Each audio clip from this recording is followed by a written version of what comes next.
Plusieurs personnes choisissent de masquer leurs cicatrices par un tatouage ou une chirurgie. Chacun son choix, pas de jugement. Seulement, il reste quand même celle de l'âme, celle dont aucune main ne pourrait flouter. Dans tous les cas, sache bien aimer qu'une cicatrice n'est pas une plaie.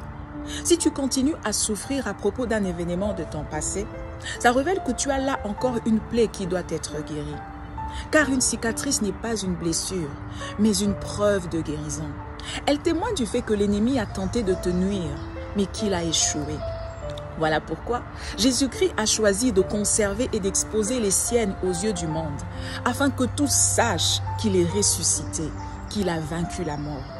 À l'occasion de cette fête de Pâques, je tenais à te rappeler que le jour de la résurrection, dans Jean chapitre 20, pour prouver à ses disciples qu'il était ressuscité, que c'était bien lui, Jésus-Christ a dû leur montrer les marques des clous dans ses mains et sur sa côte.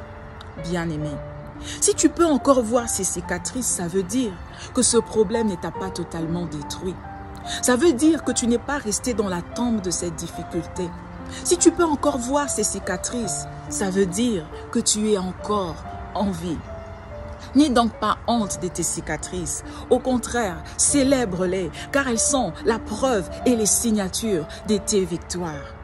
J'aimerais te rappeler que Jésus-Christ est ressuscité et sorti de la tombe avec des cicatrices en vue. N'aie donc pas honte de ton passé, mais bénis le Seigneur de ce que malgré tout, tu es encore debout.